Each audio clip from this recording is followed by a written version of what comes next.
ഇന്ന് നമ്മളിവിടെ തയ്യാറാക്കുന്നത് കണവ കൊണ്ടുള്ള ഒരു തോരനാണ്. കണവ എന്ന് വെച്ചാൽ അറിയാമല്ലോ, കൂന്തലെന്നും പറയും. അപ്പോൾ ഈ തോരൻ എങ്ങനെയാണ് തയ്യാറാക്കുന്നതെന്ന് നോക്കാം. ഇതിനു വേണ്ടി ഞാനിവിടെ 1/2 കിലോ കണവ എടുത്തിട്ടുണ്ട്. നന്നായിട്ട് ക്ലീൻ ചെയ്തിട്ട് കട്ട് ചെയ്ത് വെച്ചിരിക്കുന്ന കണവയാണ്. ആദ്യമായിട്ട് നമ്മൾ ചെയ്യാൻ പോകുന്നത് ഈ കണവയെ വേവിക്കണം. ഫ്ലെയിം ഓൺ ചെയ്ത ശേഷം ഇത് വേവാൻ ആവശ്യമായ വെള്ളം ഒഴിച്ചു കൊടുക്കാം. 1/2 ടീസ്പൂൺ മഞ്ഞൾപ്പൊടിയും ആവശ്യത്തിന് ഉപ്പും ചേർത്ത് ഇളക്കിയ ശേഷം ഇതൊന്ന് വേവാനായിട്ട് ഒരു 20 മിനിറ്റ് വയ്ക്കാം. ഇത് വേവായ ശേഷം ഇതിനെ ഒന്ന് മാറ്റി വയ്ക്കാം. ഇനി ഇതിലേക്ക് ആവശ്യമായ മസാല തയ്യാറാക്കാനായിട്ട് ഒരു അരമുറി നാളികേരം തിരുമിയത്, 2 സവാള പൊടിപൊടിയായിട്ട് അരിഞ്ഞത്, ഒരു ചെറിയ പീസ് ഇഞ്ചിയും ഒരു 10 അല്ലി വെളുത്തുള്ളിയും 2 പച്ചമുളകും കൂടെ ചതച്ചതുമാണ്.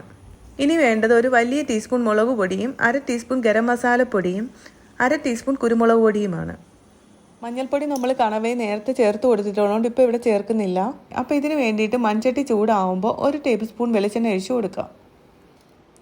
എണ്ണ ചൂടായി കഴിഞ്ഞാൽ 1/2 ടീസ്പൂൺ കടുക് ചേർത്ത് കൊടുക്കാം. ഇനി ഇതിലേക്ക് 1 ടീസ്പൂൺ ഉഴുന്നിട്ട് കൊടുക്കാം.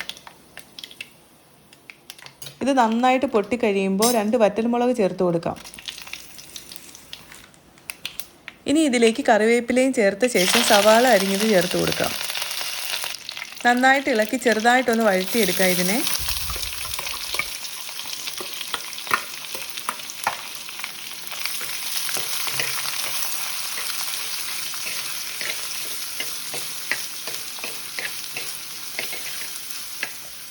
ഇനി ഇതിലേക്ക് ഇഞ്ചിയും വെളുത്തുള്ളിയും പച്ചമുളകും ചതച്ചത് ചേർത്ത് ഇളക്കി കൊടുക്കാം. ഇതിൻ്റെ ഒരു പച്ചമണം മാറുന്ന വരെ ഇളക്കി കൊടുക്കണം.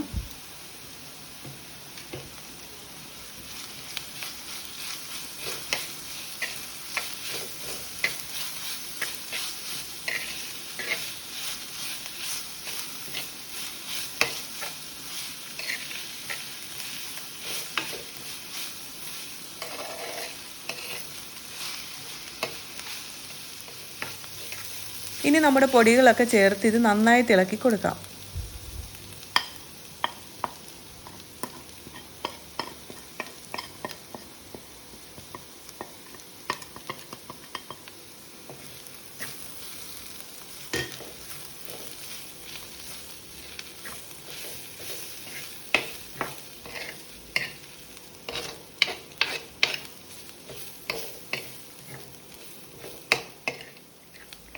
ഇനി നേരത്തെ വേവിച്ച് വെച്ചിരിക്കുന്ന നമ്മുടെ കണവ ഇതിലേക്ക് ഇട്ട് നന്നായിട്ട് ഇളക്കി യോജിപ്പിക്കാം.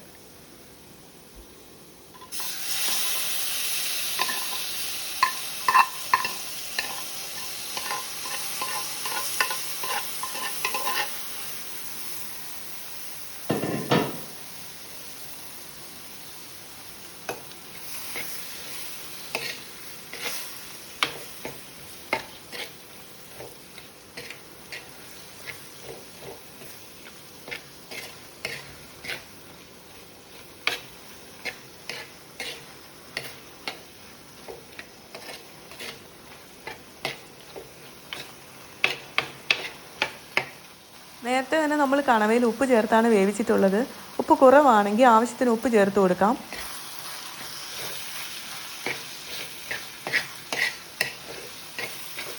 ഇനി ഇതിലേക്ക് നാളികേരം ചേർത്ത് മസാലയൊക്കെ നന്നായിട്ട് പിടിക്കാനായിട്ട് ഒന്ന് ഇളക്കി കൊടുക്കണം.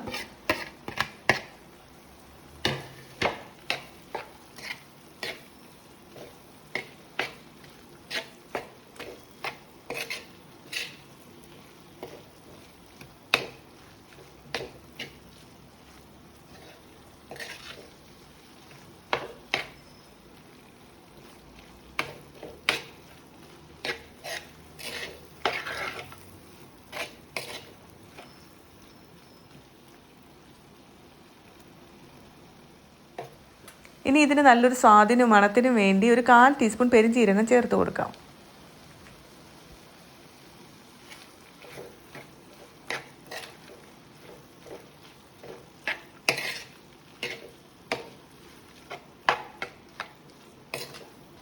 ഇനി ഇതൊന്ന് ഇളക്കിയ ശേഷം അല്പം കറിവേപ്പിലയും ചേർത്ത് ഒരു 2 മിനിറ്റ് ഇതൊന്ന് അടച്ചു വയ്ക്കാം.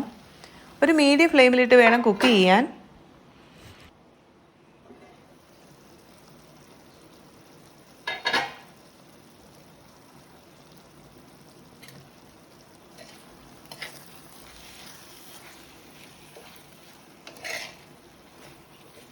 ഇനി ഇതിനെ നന്നായിട്ടൊന്ന് ഇളക്കിയ ശേഷം ഫ്ലെയിം ഓഫ് ചെയ്യാം.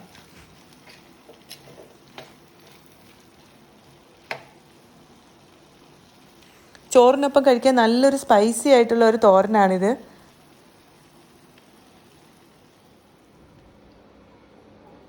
അപ്പോൾ നമ്മുടെ കണവത്തോരൻ ഇവിടെ തയ്യാറായി കഴിഞ്ഞു. ഉറപ്പായി എല്ലാവരും തയ്യാറാക്കി നോക്കുക. ഏവർക്കും ഇഷ്ടമാകും. വീഡിയോ ഇഷ്ടമായാൽ നിങ്ങളുടെ കൂട്ടുകാർക്കൊക്കെ ഷെയർ ചെയ്ത് കൊടുക്കാൻ മറക്കല്ലേ.